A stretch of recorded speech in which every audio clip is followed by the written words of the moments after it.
we're working to change the feeling that it is okay to have hostages, to make it clear that we are going to bring every single American home. And we've made progress.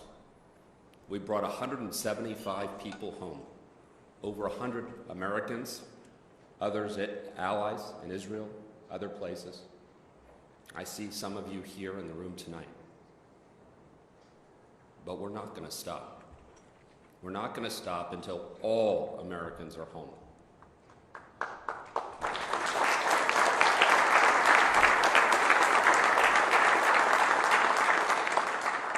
Now, Secretary Rubio, who we're really appreciative is here with us today, has made it a clear priority. In fact, he let Iran know that they are a state sponsor of wrongful detention.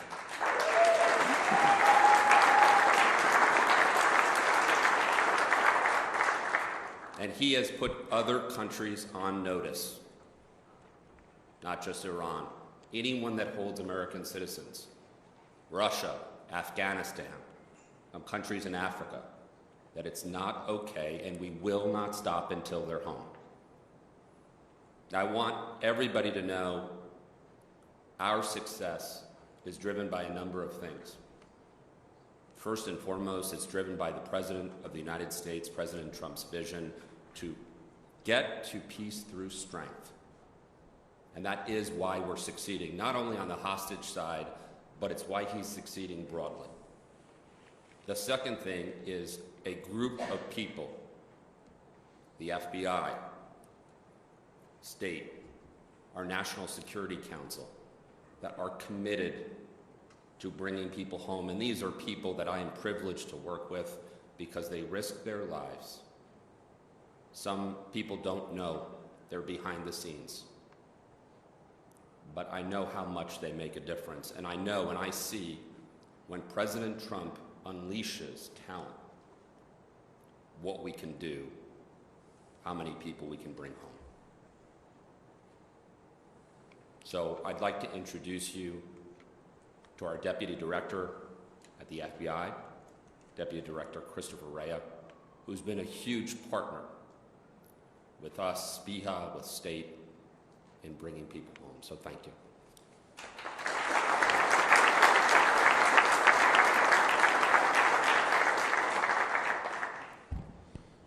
All right, good morning. Thank you, Special Envoy Bowler, and thank you to everyone involved in organizing this important commemoration. I want to begin by thanking Secretary Rubio, as well as Special Envoy Bowler, for their advocacy and support of the interagency efforts to bring home all Americans held hostage or wrongfully detained abroad, and to get justice and answers for the families. This kind of advocacy is crucial. It keeps the momentum alive and ensures their stories are never forgotten. I also want to thank Dr. Gorka for his leadership and insight. Over the years, the FBI's and the Hostage Recovery Fusion Cell have worked to secure the recovery of many Americans held hostage. But the case of Bob Levinson hits especially close to home. For nearly my entire career, we have been searching for Bob. It is deeply personal to me, and I'm extremely motivated as the Deputy Director of the FBI to bring closure to his family. As most of you know, Bob spent nearly 3 decades in service to our nation, including 22 years as an FBI special agent. Quite simply, he was one of ours. Our evidence suggests that Bob died in captivity in Iran, and he is the longest held American hostage in U.S. history. Today, unfortunately, marks 19 years since his abduction, and tomorrow, the Levinson family should have been celebrating Bob's 78th birthday. The urgency to uncover the facts of Bob's disappearance has never been greater. It would be deeply troubling to reach the 20-year mark without knowing what happened to him. The Levinson family's courage and advocacy have helped fuel years of tireless work by the FBI, the Hostage Recovery Fusion Cell, and our interagency partners who continue to develop new leads and intelligence with the hope of resolving the case before Bob's next birthday. Last year, as most of you saw, we released 5 posters seeking information on those we believe responsible for his kidnapping, detention, and probable death.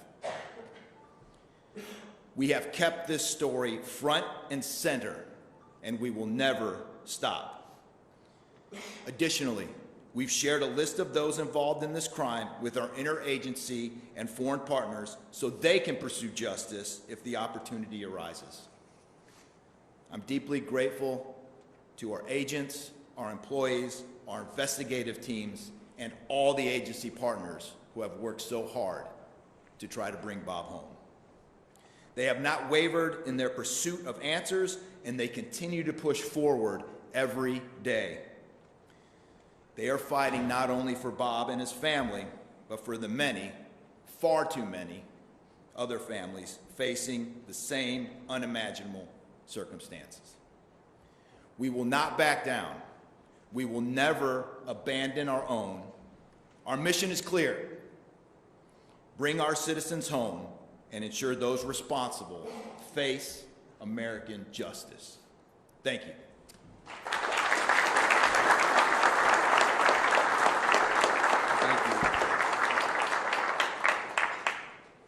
Thank you. I want to welcome everyone here to the State Department. I wish it was on a happier occasion, although we do have things to celebrate in terms of Americans that have been returned, but also we remember those who have not returned.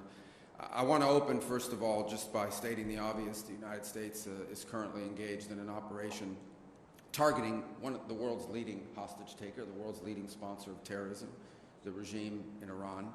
And first, I think we would all take a moment both to offer our thoughts, our prayers, and our condolences, and to honor the families of those who have fallen, the 7 Americans who have lost their lives in the initial hours of this operation.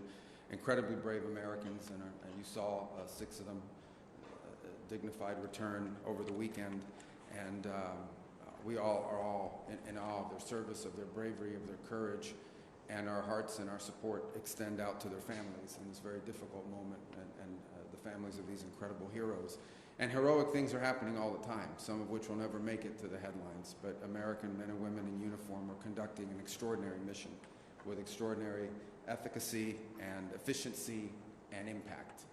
The goals of this mission are clear, and it's important to continue to remind the American people of why it is that the greatest military in the history of the world is engaged in this operation. It is to destroy the ability of this regime to launch missiles, both by destroying their missiles and their launchers, destroy the factories that make these missiles, and destroy their navy. I think we are all seeing right now the threat that this clerical regime poses to the region and to the world. They are trying to hold the world hostage. They are attacking their neighbors. They are attacking neighboring countries, their energy infrastructure, their civilian population. They're attacking embassies. This is a terrorist government. This is a terroristic regime. And we are seeing them conduct terrorism using nation-state elements, using weapons like missiles and one-way attack drones. And the objective of this mission is to destroy their ability to continue to do that. And we are well on our way to achieving that objective every single day with overwhelming force, with overwhelming precision. The military, the United States military, the men and women in uniform are conducting an extraordinary operation. There are not a lot of cameras down there covering what they're doing, as opposed to some of the other images that you may see from some of the cities and capitals nearby. But I want everyone to know your military is getting the job done, and every single day, this regime in Iran has less missiles, has less launchers, their factories work less, and their navy is being eviscerated. And the world is going to be a safer and a better place when this mission is accomplished. And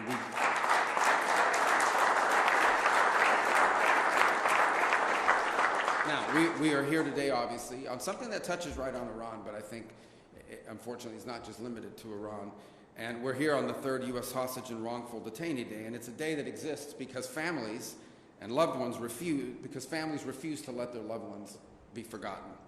We have this day to celebrate those who returned, to honor those who perished in captivity, and commit to returning those who are still in detention and holding also the perpetrators of this accountable. Last year marked 10 years of what they call SPIHA, and the Hostage Recovery Fusion Cell. These were entities that were created with a specific mission of bringing Americans who were unjustly detained, bringing them home. And because of this mission, because the heart of this mission really can be captured in one word, and that one word is homecoming, reuniting people to their loved ones. 4 years ago, 50-plus families in the Bring Our Families Home campaign created the flag that flies here today. It's a symbol of solidarity. It's a symbol of resolve. It's flown in honor of Americans brought home over the past 3 years and the Americans yet to be brought home to their families. And many of the families and of the returnees and the advocates who made those moments possible are with us here today. And we want to thank you for your advocacy, for never allowing us or anyone to forget of those Americans that are unjustly detained. And we're especially grateful to those who themselves were detained. You know, it would be perfectly understandable if you decided, I'm back home, I'm going to go on with the rest of my life. Your willingness to step forward, to tell your stories, and to ensure that other Americans who are similarly situated to the way where you once were are not forgotten. We're truly grateful. Your persistence, your courage, your love for your family members continues to drive this effort in days like today.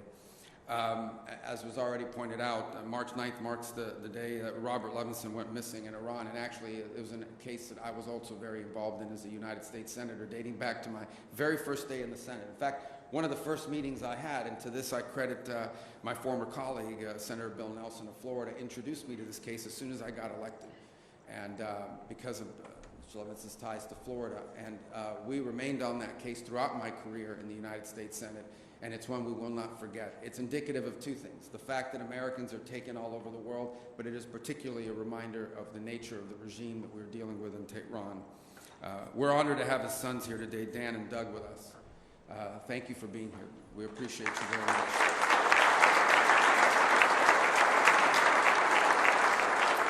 And so today, in recognition of their extraordinary dedication, and really everyone's here, but in particular, we've dedicated the flag flown here today to the Levinson family. And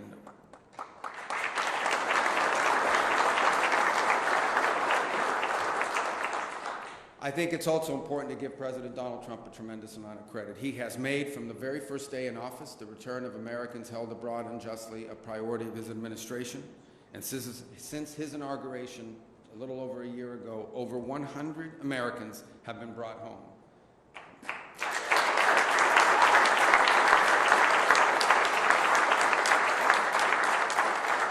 And by the way, here at the State Department, Adam and his team have done long working with our partners in the FBI and really across the interagency have done a phenomenal job in facilitating that, and they deserve a lot of credit as well. But the president isn't just focused on homecomings. He's also focused on ending the cycle of exploitation, of saying enough is enough, of ending the cycle in which Americans are somehow viewed as a valuable commodity that you can grab an American, you can unjustly hold them, and then try to trade them later on for some diplomatic concession or some political concession. We have to end that cycle. We have to make sure that Americans are no longer viewed as targets of opportunity around the world, and people and nation states and terroristic regimes like the one in Iran know that there are consequences for doing that. And that's why we established the state sponsor of wrongful detention designation. In essence, designating governments and entities that specifically use this as a tool of leverage to their benefit and to our detriment. They view Americans as a commodity that they can grab onto and then trade in the future. That cycle has to stop, and that's why this designation now exists.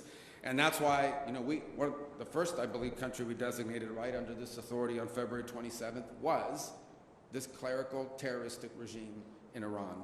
Because when it comes to hostage taking, there has been no worse offender in the world than the clerical regime in Tehran. They are the worst offenders in the world of terrorism, and they are the worst offenders in the world of hostage taking from the very early days.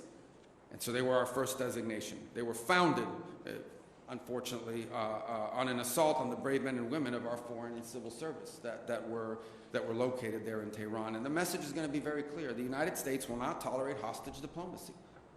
They're not going to tolerate, we're going to continue to hold that regime accountable, and all other regimes that engage in this accountable for these practices. So, in closing, let me just say, today we honor those who are still waiting. It celebrates those who returned, and it remembers those whose homecoming came sadly and tragically in a different way. But our mission, even as we remember and honor those from the past, our mission is forward-looking. We believe in homecomings, we work for homecomings, and under the President's leadership, we will not stop until every single unjustly detained American is brought home. Thank you.